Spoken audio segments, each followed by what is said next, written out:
In this video, I'm going to be doing a book review of East of Eden by John Steinbeck. Before I get into this video, I just want to say my thoughts and prayers are with those who are in Rafah and those who have family members that are there. As of today, I understand that Israel has not agreed to the ceasefire deal and is invading Rafah. I know for a lot of people it can feel frustrating and as if the actions and protests that we are doing are not making a difference. But I just want you to know that that is not true. This is an election year in America. Biden is currently tanking in the polls because of his handling of the war that's going on. And so continue putting pressure on your elected officials, continue protesting. I promise you a change is coming. For people who have family members in Rafah and for people who are there, my thoughts and prayers are with all of you. This is unfathomable destruction towards the Palestinian people, and I really, truly feel that the end is near. Just to give you a little bit of background on this novel, it was written in 1952 and was considered by Steinbeck to be his greatest work. He's cited as saying that all of his other novels were practice for this one.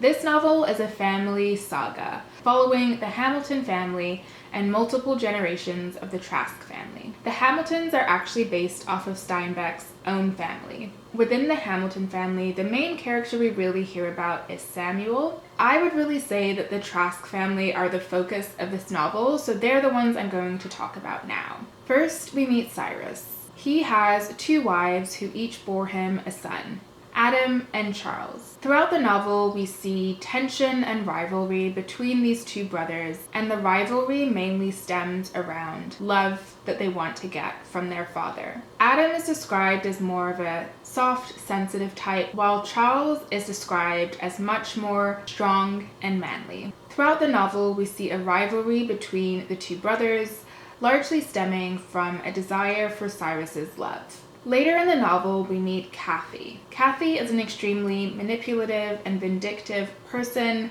She essentially is the personification of evil. Kathy drives a lot of the plot of this novel, so I'm not going to get into her too much, but I will have a little bit of an analysis of her character later on. Later in the novel, we see Adam with twin boys, named Caleb, who goes by Cal, and Aaron, who seems to go by Aaron. Throughout the novel, we again see sibling rivalry between these two sons.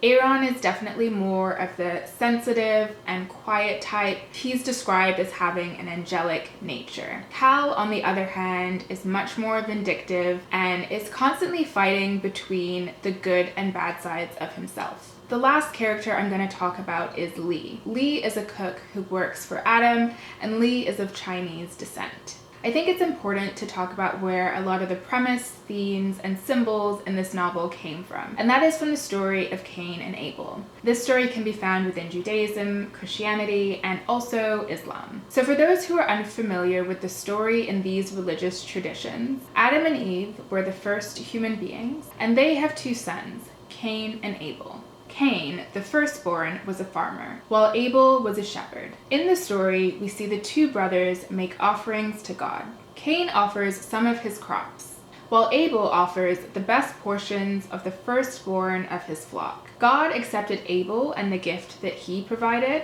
but God did not accept Cain and his gift offering. This made Cain very angry. Later on in the story, Cain suggests to Abel that they go out in the field together. And while they're in the field, Cain attacks and kills Abel.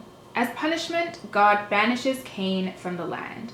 God also puts a mark on Cain to warn people to not kill him. Just so you know, the title of this book, East of Eden, refers to the land that Cain moved to after he was punished from God, which is referred to as the land of Nod. So now I want to talk about what I would consider to be positives or strengths of this novel. So first I want to talk about stylistically, ease of reading. This novel is one of the most accessible classics that I have ever read. I was surprised how much I enjoyed this reading experience because this book is 600 pages. I read a lot of classics, and have read a number of large classics, and I do find sometimes they can feel like a bit of a slog to get through. I would say with this novel, it was a very pleasant reading experience. The writing was very easy to understand, and I was fairly interested to see where it was going. It didn't feel like a chore to get through. Next, I want to talk about one of the major themes of this novel, and this is really the reason why I wanted to read this novel in the first place. I was really interested to see Steinbeck's exploration of the ideas of good and evil. In the novel, there's a particular scene where characters are having a conversation about a particular passage in Genesis. This passage comes right after God rejects Cain's offering. It states, "If you do what is right, will you not be accepted? But if you do not do what is right, sin is crouching at your door. It desires to have you, but you must rule over it." The characters then get into a really interesting exploration of this passage, and they talk about this idea of timshel, and this is the Hebrew translation for one of the words in this passage. What timshel means is thou mayest, and what we as individuals have is a choice. Just because there is bad within us doesn't mean we have to give in to that bad nature. I think this is a really interesting exploration of the ideas of good and evil. No one is inherently good, no one is inherently bad. We all have good and bad parts of ourselves. There may be some people who have slightly more good than bad, but in all of us, we both have good and bad parts. And it is for us to continuously choose to have the good parts of ourselves overcome the bad. And I think that this is shown through most of the characters in the novel. Even characters who are seen to be inherently good, like Adam and Aaron, I would say still have bad parts to themselves. I would say the only character in this novel who is an exception to that is Kathy. And like I said, I'm going to be exploring her character a little bit more later in this video. The last positive thing I would say about this novel is that certain aspects of it were quite ahead of its time. For example, the novel is quite an interesting exploration, and I would say meditation, on the idea of the commodification of sex. There are quite a lot of conversations about why sex work is something that comes up in societies. Considering this was written in the 1950s, I thought it was a fairly modern take on the idea of sex work and what leads people to seek out sex workers.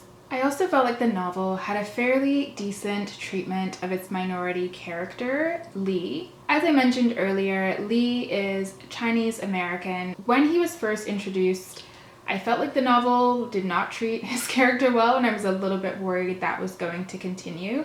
But don't worry, I would say that Steinbeck does a pretty decent job of explaining why the character comes across in more of a stereotypical fashion at the beginning, and I do think that Lee's character had a fair amount of depth to him. A lot of people say that Lee is their favorite character. I wouldn't quite agree with that, and I'm going to talk about the characters a little bit more in this next section. So what was quite interesting about this book is that the public opinion versus the critical reception of this book are very, very different. From what I understand, Steinbeck actually has been a very successful author. His books have sold really well, and East of Eden is no exception. If you go to Goodreads, it has a rating of 4.41 stars out of 5, and this is with over 500,000 ratings and over 29,000 reviews. Critics have felt quite differently about this novel, and it seems like overall Steinbeck's books tended to be very heavily criticized by literary critics. With this book in particular, the overall opinion was that it was melodramatic, had unrealistic characters, had a lack of unity, and there also was a lot of criticism about the narrator in the novel. So first, looking at the idea of melodrama, I actually would say I agree with this criticism. I felt like there was just too much going on in the novel to the point where it became very unrealistic for me. And this is actually a criticism I tend to have with much more modern day novels, where it almost feels like they need a lot going on in the plot to keep people engaged. I'm the sort of reader that I love novels where nothing really happens. It's really just an exploration of humanity and human nature. And I really thought that that's what this novel was going to be. But there's a lot that happens in the story, and that's why I didn't really get into the plot in too much detail, because it's just gonna spoil what I think is supposed to be an enjoyable reading experience for you in terms of seeing all the twists and turns to the story. It just felt very unrealistic and sort of took me out of the reading experience. I love when I'm reading a book and it feels so real, and this didn't feel real. It felt like a story. It felt like a novel, and that's okay, but that prevents it from becoming one of my favorite books because it just felt like a book. Next is the characters, and this part I actually am like quite disappointed about, because when I first started reading the book, I was really impressed by how complex the characters were, and it got me really excited because if you know anything about me and my channel, I spoke about it in my first video, I love complex characters. That is what really makes a novel to me, and I was really excited because this book has really complex and complicated characters, so I was excited to see how Steinbeck really explained them and allowed you to sort of empathize with them and understand where they're coming from. No, you do not get that here. You get complicated characters and you get no sort of real analysis as to why they are doing the things that they are doing. And that brings me to my criticism of Kathy, Katie, whatever you want to call her. For a lot of critics, their criticism of Kathy was that she seemed very unrealistic. I'm gonna read something that I found when I was working on putting together this review.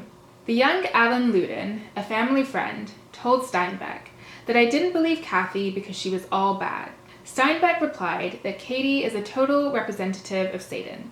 If you can believe in saints, you can believe that somebody can be all good, you've got to believe that somebody could be all bad.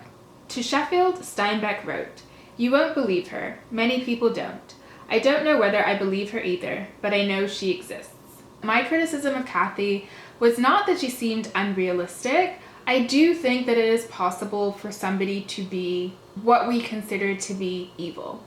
My criticism was more with the fact that I don't think Steinbeck did a very good job of, one, sort of explaining why she was like that, and two, getting inside the mind of somebody like that. I also think Steinbeck was a little bit inconsistent with her character in general, and by that I mean it almost felt like sometimes he was trying to paint her as a psychopath and that was the reason why she was doing what she was doing, and then at other points it sort of seemed like he was trying to say Kathy is like the other characters, there's good and bad, she just chooses the bad. And for me, I'm like, you can't have it both ways. I am gonna speak for Steinbeck here, and I think the intention of Kathy was more this idea of somebody who has something missing.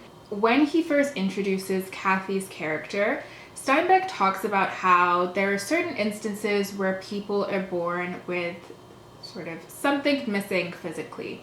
For example, a child being born without a limb. He then says that there are instances where people are born with something missing that's not physical, not visible. For example, you could have people who were born without a conscience. And then he goes on to talk about Kathy. I really think that Steinbeck is making the argument that there are some people who are missing what inherently makes us human. They're missing a conscience, they're missing a sense of right and wrong, whatever you want to call it. I don't know if I necessarily agree with Steinbeck's argument, but I would say that that is his justification as to why a character like Kathy is possible. Fair enough. Then let's understand who Kathy is as a person. Let's really get a proper analysis of her. And I think what's difficult with literature is as you read, you compare authors. So I am a big fan of Dostoevsky, and immediately when I finished this book, I was just like, I think Dostoevsky would have tackled this topic in a much better way. It's not so much about the characters in this novel being unlikable, and I would say they are all very unlikable. I didn't really like any of the characters, but it was more that they weren't really believable, and that's because I didn't understand why they were doing what they were doing. And in some instances, I actually felt like the characters were acting a little bit out of the character that Steinbeck had portrayed them with in the past. So it's fine to write very sort of evil characters, but let's have a little bit of an understanding as to why they are that way. And I really think that Steinbeck didn't explain why the characters did what they did, because I don't think he really understood it for himself. I remember coming across a quote, and if I can find it, I'll insert it, where Steinbeck really didn't seem to know why Kathy was this way till his death. Like, he really didn't know. And for me, I think my biggest criticism about all of that is, if you're going to write a moral novel, which is what I would say this is, that's fine. I have nothing against moral novels. I'm a big fan of Tolstoy, and he does that all the time. But you have to know why you're doing it. You have to have an overall message that you're trying to portray. And I feel like Steinbeck actually just adds more complication and confusion. I don't really think he had a clear message, other than probably wanting to explore this good and evil concept. And I think that actually can be a little bit dangerous, because it can make things seem much more complicated than they are. I felt like the characters were unrealistic, and I felt like he should have done a better job of explaining why the characters were the way that they were. And the third idea that critics talked about was there being a lack of unity within the novel. Again, just to quote, in John Steinbeck's Revisioning of America, Lewis Owens asserts that the Hamilton family stories contribute little or nothing to the central theme of the novel and negate the possibility of unity in the work. And I would agree with that. If you notice, I didn't really talk about the Hamilton family and who they were when I was talking about the characters. And that's because I would say, with the exception of Samuel Hamilton, the rest of the Hamilton family was not really necessary. When I was reading the introduction to this novel in the Penguin Modern Classics, the writer talks about the fact that Steinbeck was trying to be experimental with the Hamilton side of the family, telling stories that were not in chronological order, that were very disjointed. I'm all for experimentation, but I did not think it worked.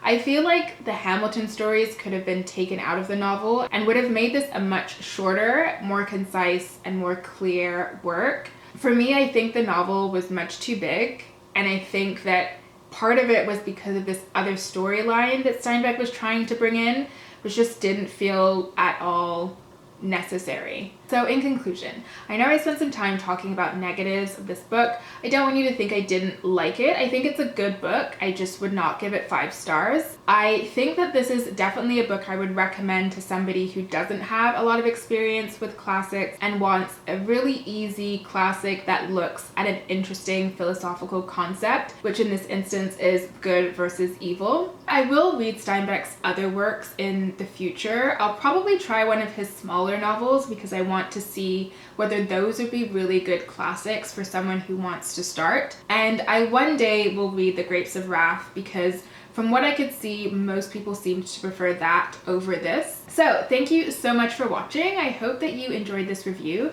Let me know in the comments what you think. I know a lot of people really love this book, so I will not at all be offended if people disagree with me and my criticisms of the novel. I just wanted to talk about how I felt after reading it. I did really enjoy it though. I read it over a period of 2.5 days, so it was something that I couldn't put down. So I don't want people to think I'm bashing the book and think it's horrible. It just isn't my favorite classic. Thank you for watching. This channel is all about re-education and decolonizing my mind.